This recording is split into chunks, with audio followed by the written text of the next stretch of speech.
ایک وہاں پہ جو ڈسٹرکٹ الیکشن کمیشن تھے ان کا کوئی نوٹیفیکیشن ہم دیکھ رہے ہیں سوشل میڈیا کے اوپر چل رہا ہے. ایک تو ان کو جو ہے وہ چینج کر دیا گیا. وہ اس کیس کے اندر ایز اے گواہ جو ہے وہ پیش انہوں نے ہونا تھا. اور دوسرا جو اس کیس کے اندر اہم پیش رفت دیکھ رہے ہیں کہ ایک اپلیکیشن جو ہے وہ کل دی گئی ہے کہ یہ 5 گواہ ہیں, ان کی ہم گواہی کروانا چاہتے ہیں. سوال صرف اس پہ جو سب سے اہم اٹھتا ہے, جو دوسری میں نے بات کی ہے اس کے اوپر یہ ہے کہ کیا جب آپ نے کمپلینٹ فائل کی الیکشن کمیشن نے ایڈیشنل سیشن جج کے پاس, تو وہاں پہ جو ایویڈنس ہوئی اور جس کے اوپر وارنٹ جاری ہوئے اور 26 گھنٹے کا آپریشن زمان پارک میں کیا گیا, تو کیا ایسی ایویڈنس, کمزور ایویڈنس آپ کے پاس تھی جو اس وقت آپ اتنی جلدی میں تھے, آپ نے ایویڈنس کو کمپلیٹ ہی نہیں کیا اور آپ نے اس کیس کے اندر وارنٹ جاری کر کے ایک آپریشن جو ہے 26 گھنٹے کا کیا جس میں لوگ زخمی بھی ہوئے, لوگوں کے اوپر شیلنگ ہوئی, املاک کا نقصان ہوا.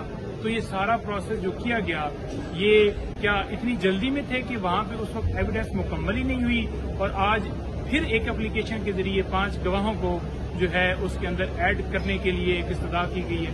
تو یہ بڑا ایک اہم کوشچن ہے جو اٹھتا ہے. ایسا بالکل نہیں ہونا چاہیے تھا. اگر آپ کا کیس مضبوط نہیں تھا, آپ نے کیس مکمل نہیں کیا ہوا تھا, تو دین اس کیس کو اتنا جلدی جو ہے وہ آگے پروسیڈ کرنے کی کیا ضرورت تھی.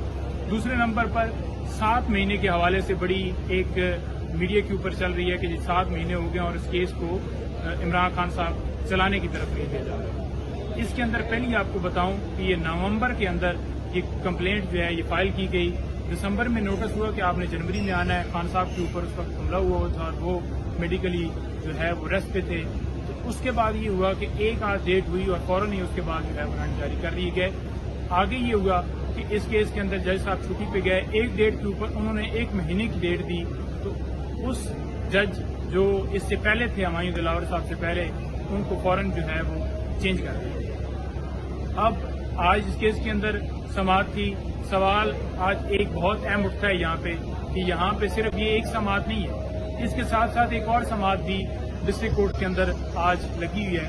اسی طرح کی ایک کمپلینٹ ہے جو یوسف رضا گیلانی کے بیٹے حیدر رضا گیلانی کے اوپر درج کی گئی ہے.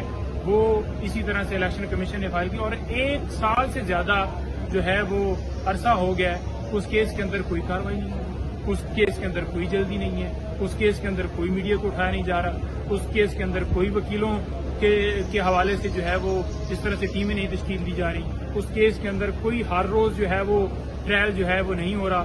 اس کیس کے اندر پچھلی ڈیٹ پہ پتہ چلا کہ وارنٹ گرفتاری جو ہے وہ جاری ہوئے ہیں. تو کیا آپ نے کہیں پہ آپریشن دیکھا ہے گرفتاری کے حوالے سے؟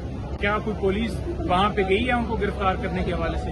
کیا کوئی ایسا عمل جو زمان پارک میں ہوا, کیا کوئی اس طرح کی پولیس جو ہے ٹیم تشکیل دی گئی ہے کہ وہاں پہ جا کے اریسٹ کر کے اور ایک پوری فورس جو ہے وہ لے کے آئے؟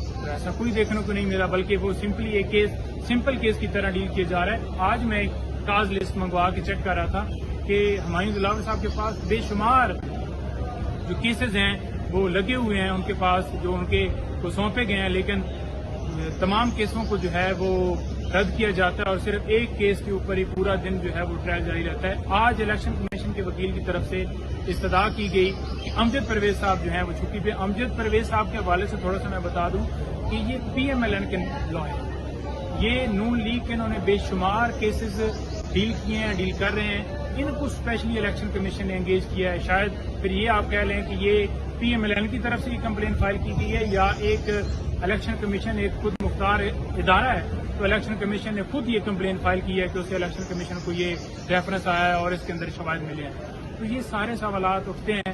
امجد پرویز صاحب آج جناب چھٹی پہ ہیں, آج بیڈ ریسٹ پہ ہیں یا جس پہ بھی ہیں, ان کی وجہ سے آج کیس کو یہ منڈے کے لیے ایڈجن کر دیا گیا. اگر ہماری طرف سے یہ استدعا کی جاتی تو کہا جاتا کہ خان صاحب جو ہے وہ جان بوجھ کے اس کیس کے اندر جو ہے کیس کو لٹکانے کے لیے کر رہے ہیں. تو یہ کیا جو آج استدعا کی گئی یہ اس لیے کی گئی کہ جیسے کہ ڈسٹرکٹ الیکشن کمیشن کو چینج کیا گیا, 5 گواہ نئے بلائے گئے ہیں اور ایک یہ کہ نئی ایویڈنس کلیکٹ کی جا رہی ہے, یہ ایک نیا کیس جو ہے وہ بنانے کے لیے وہ ساری جو ہے یہ خان صاحب کے اوپر یہ الزام لگتا ہے کہ جناب خان صاحب جو ہے ٹرائل کو نہیں چلنے دے رہے.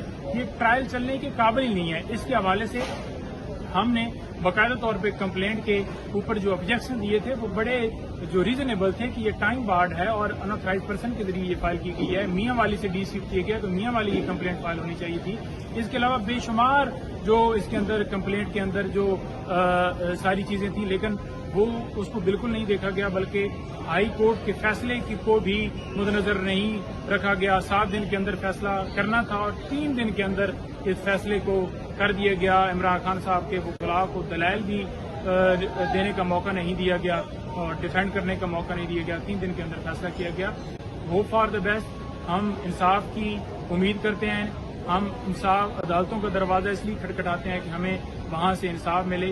امید کرتے ہیں کہ یہاں پہ جو معزز جج صاحب ہیں وہ خود کو اس کیس سے ان کو علیحدہ کرنا چاہیے کیونکہ ان کی جب کل وال ہم نے میڈیا کے اوپر دیکھ رہے تھے کہ ان کا جو فیس بک پیج ہے فیس بک پیج کے اوپر انہوں نے بے شمار ویڈیوز اور تصویریں عمران خان صاحب کے اینٹی لگائی ہوئی ہیں. تو جب آپ پہلے ہی ایک بندے کے خلاف ہیں تو اس ایک بندے کو وہاں پہ جو ہے وہ اپوائنٹ کرنا, وہاں پہ اس کا ٹرانسفر کرنا اور وہ خود جو ہے اس کیس کی سماعت کر رہا ہے, اخلاقی طور پر اس کیس کے اندر انہیں خود کو چاہیے کہ اس کیس سے خود کو علیحدہ کریں. تو وہ ابھی تک نہیں کر رہے. ان کے خلاف ٹرانسفر اپلیکیشن دی ہوئی ہے. ٹرانسفر اپلیکیشن جو دی ہوئی ہے اس کے اوپر بھی انہیں کوئی خیال نہیں آ رہا کہ ایک بندہ خود کو مجھ پہ جو ہے وہ عدم اعتماد کر رہا ہے. اس فیصلے کی کیا ویلیو ہوگی کہ ایک جج کو یہ کہا جائے کہ مجھے آپ پہ اعتماد نہیں ہے تو اس سے چاہیے